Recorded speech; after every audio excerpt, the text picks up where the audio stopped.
अस्सलाम वालेकुम वरहमतुल्लाहि वबरकातुहू। क्या हाल है दोस्तों। ये हमारे कुछ दोस्त हैं जो देवबंद में दारुल देखने के लिए आए हुए हैं और ये है मुफ्ती मोहम्मद तैयब साहब।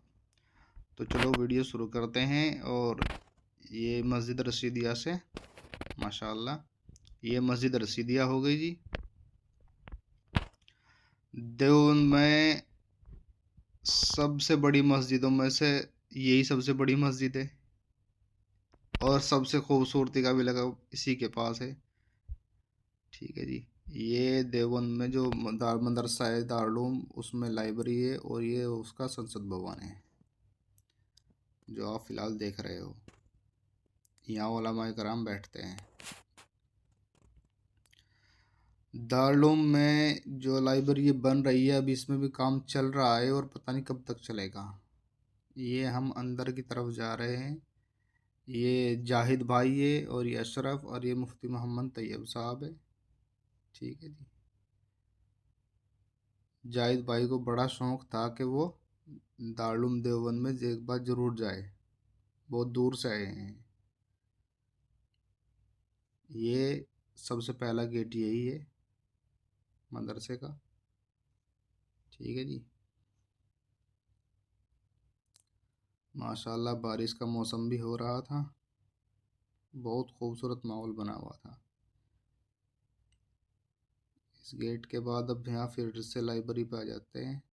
ये लाइब्रेरी है जी। फिर से मुफ्ती मोहम्मद तैयब साहब कुछ समझा रहे हैं।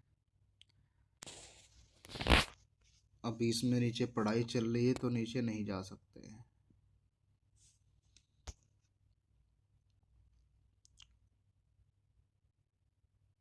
काफ़ी बारीकी से बता रहे हैं। ये है जी संसद भवन जहाँ उलमाए कराम बैठते हैं। और ये फिर से मस्जिद रसीदिया बाहरली तरफ से। और ये पार्क में अशरफ भाई है और जाहिद भाई है। ये देखो फूलों के बारे में बता रहे हैं अशरफ भाई। बहुत लोग आते हैं दारुल देवबंद को देखने के लिए। बहुत लोगों की फरमाइश होती है कि भाई दारुल देवबंद देखने जाना है। आज भी दुनिया में बहुत से ऐसे लोग हैं जिन्होंने दारुल देवबंद सिर्फ इंटरनेट की दुनिया में ही देखा है। वैसे ज़ाहिरी में आके नहीं देखा यहाँ किसी ने। बहुत दुनिया भर के आदम पड़े हैं जिन्होंने नहीं देखा है अब तक। ये मुफ्ती मोहम्मद तैयब साहब है जी। माशाल्लाह ये यहीं पढ़ते हैं। और अस्सलाम वालेकुम वरहमतुल्लाहि वबरकातुहू। ये हम है जी।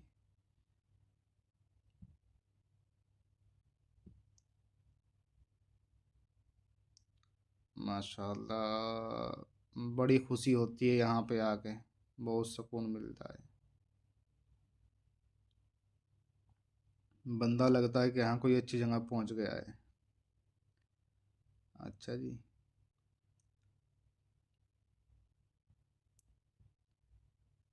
अशरफ और भाई ने उस दिन काम ही छोड़ दिया था कि भाई पहले वहाँ जाएंगे फिर आए बाद में काम करेंगे। ये किसी काम से आए हुए थे। ये है जी मस्जिद रसीदिया का सहन, बाहर का हिस्सा। ये बाहर का हिस्सा है। माशाल्लाह तबारकल्लाह। नमाज की तैयारी कर रहे हैं। और अब जी हम नमाज के बाद ये फुवारा लगा हुआ था यहाँ पे लेकिन अब ख़राब हो गया है। फिर से नमाज के बाद मस्जिद में अंदर गए। नमाज पढ़ने के बाद फिर मस्जिद में अंदर जा रहे हैं। फिर दूसरी तरफ निकलेंगे। इसमें इतने रास्ते हैं जो आदमी नहीं जानता एक बार तो भटक जाता है कहाँ से निकलना है कहाँ से पढ़ना है। मतलब भूल भुलैया तो नहीं है लेकिन कभी कभी आदमी कंफ्यूज हो जाता है। चलो भाई मुफ्ती साहब आगे को चलो। ये जाहिद भाई फ़ोटो खिंचवा रहे थे।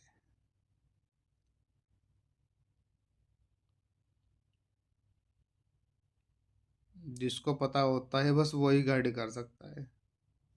ये बाहर जाने का रास्ता है। ये बिल्कुल सीधा मस्जिद में ही आता है। एक दूसरा गेट है जहाँ से,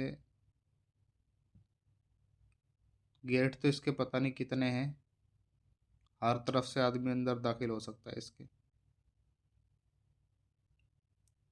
देखो कितना उम्दा किस्म का पत्थर लगाया हुआ है। गर्मियों में बिल्कुल ठंड का मजा देता है ये पत्थर। आराम से आदमी पढ़ के उठे ना, सोता ही रह जाएगा।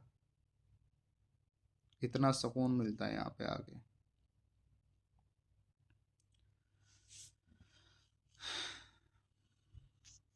और जी ये अपने जाहिद भाई, ये मस्जिद के अंदर आ गए जी हम। ये मस्जिद की छत है।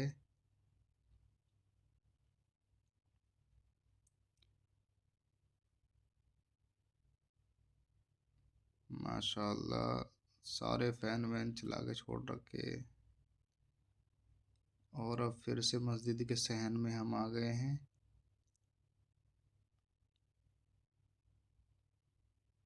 माशाल्लाह तबारकल्लाह।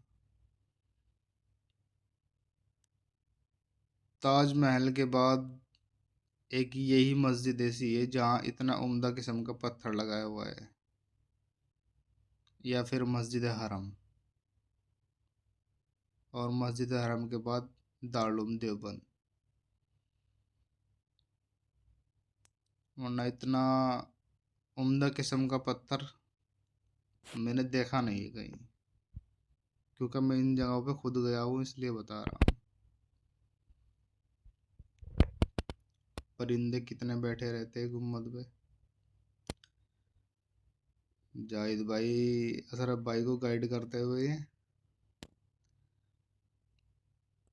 माशाल्लाह तबारकल्लाह। जब गुम्बद पे परिंदे बैठे हुए होते हैं ना, और फिर अजान का बोल निकलता है, जब सारे उड़ते हैं, बहुत खूबसूरत माहौल बन जाता है। चले जी, ठीक है। आज की वीडियो में हम अलविदा लेते हैं। अस्सलाम वालेकुम वरहमतुल्लाहि वबरकातुहू। अल्लाह हाफिज़।